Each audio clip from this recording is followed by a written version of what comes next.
This is Fox 24 Morning News at 7. Live look there at the Capitol in Washington, D.C., where former President George H.W. Bush is lying in state. The tribute's pouring in for the fallen commander-in-chief. That's it. Relief could be coming for low-country drivers, the project that could shave time off your morning commute. And later.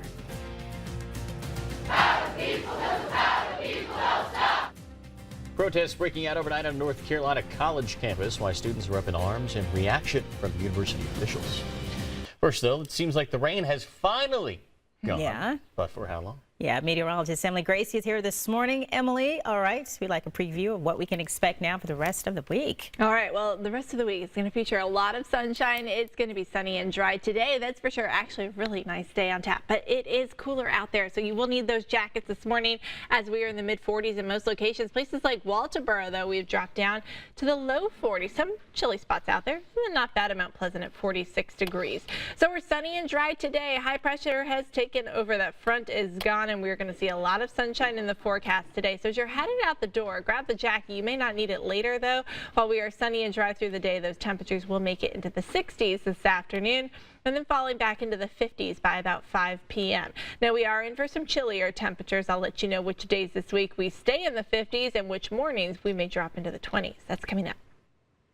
For a second day now on Capitol Hill, people lining up by the thousands to say a final goodbye to our 41st president. George H.W. Bush is just the 12th commander-in-chief to lie in state. Tomorrow, people from across the world will gather at a memorial service at the National Cathedral for one final goodbye. Fox News correspondent Doug Luzader in Washington ahead of that service. The Capitol Rotunda has been open all night to give the public a chance to say farewell to President George H.W. Bush.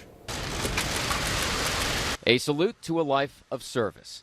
President Trump and First Lady Melania pay their respects to former President George H.W. Bush. Heads bowed, eyes closed. The late president's flag-draped casket surrounded by those who mourn his passing. Congressional leaders, Supreme Court justices, and his beloved family. As Americans, we have no more solemn duty than laying a great patriot to rest. Here lies a great man. And it wasn't just the political elite. Thousands of citizens waiting in line for hours to pass by the coffin and pay tribute to the country's 41st president. I just wanted to come here to pay respect to him and thank him for what he did for our country. And he was a true Renaissance man, a great gentleman, a great diplomat, a great ambassador for the United States. From his arrival Monday through Wednesday morning, his body will lie in state in the Capitol Rotunda. When the public viewing ends, friends and family will follow the casket to the National Cathedral for a state funeral, where our 43rd president, George W. Bush, will eulogize his dad. Then the former president will make his final journey home to Texas. And private funeral services will be held Thursday at his longtime church, St. Martin's Episcopal. A special George Bush 41 train will then lead the funeral procession to a College Station, where the president will be buried at his library next to his wife and daughter. In Washington, Doug Luzader, Fox News. Also saying goodbye to the former president, his yellow Labrador Retriever escort named Sully. A picture of Sully lying in front of that casket has made its way across social media. Sully was specifically trained for President Bush's Parkinson's disease diagnoses. The dog will now head to the Walter Reed Medical Facility, where he will again help disabled veterans. A departure ceremony from the Capitol will be held at 10 a.m. tomorrow morning. That memorial service will begin at 11 a.m. at the National Cathedral. Many former presidents and public officials are expected to attend the funeral, including President Trump. But after the funeral, Bush's casket will return to Joint Base Andrews. It will then be transported back to Houston. All right, back here in the Low Country, drivers in Berkeley County could soon get a reprieve from gridlock conditions on a busy stretch of Low Country Highway. Brody Hart's live along Highway 176. Brody, that area about to get an upgrade, huh?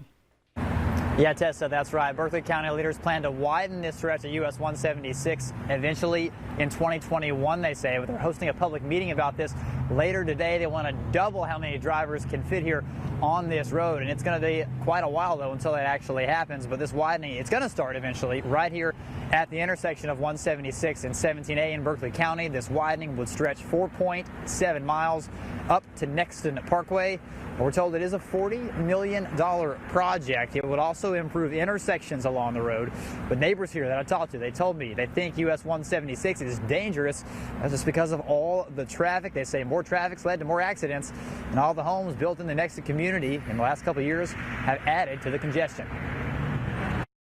The roads 176 has never been as bad as it is right now, and you have to wait out there at the end of the road, sometimes up to 10 minutes just to get out into the road. It's worth the wait to get it widened. Now, officials say the 1% transportation tax and industry fee bonds are funding this road widening. Keep this in mind, though, guys. The actual widening itself of 176, it's not expected to start until the spring of 2021. A big talking point at tonight's meeting, though, could be what is expected to start this spring, and that's right-of-way acquisition. So that's the process of Berkeley County leaders actually acquiring that land along 176 so they can add lanes to this road. But you can see behind me already getting very busy here in Berkeley County. This public meeting about this is at Cane Bay Elementary. It starts at 6 p.m. We're live in Berkeley County.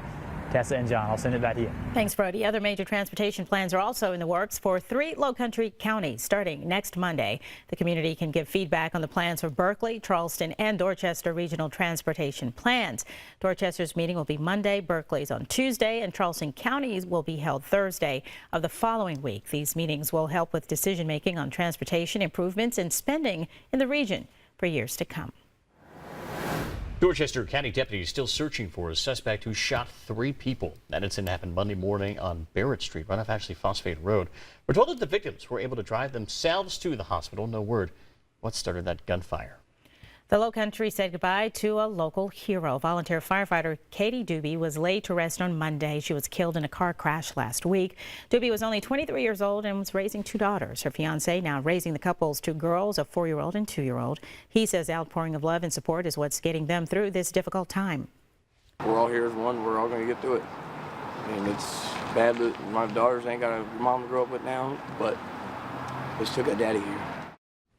The memorial service was followed by a funeral procession. Doobie was laid to rest in Somerville at the Boone Hill Cemetery. 7:07 now and happening today. NAACP President and CEO, local leaders, and community members will all get together to discuss the right to vote. That roundtable discussion will highlight the importance of ensuring that all Americans can exercise their right to vote safely and fairly. It also call out corporate influences in our democracy. It's the first right to vote event in the coming months. It's happening at 6:30 this evening at the schoolhouse located on Magnolia Road. Also happening today, the Charleston County Public Library and government officials are breaking ground on the new branch in West Ashley. The new 20,000 square foot facility will be located off of Glenn McConnell Parkway, right near West Ashley High School. We're looking at renderings of the building. The groundbreaking begins this morning at 10. This Traffic Authority report on the 8s is sponsored by Joy Law Firm.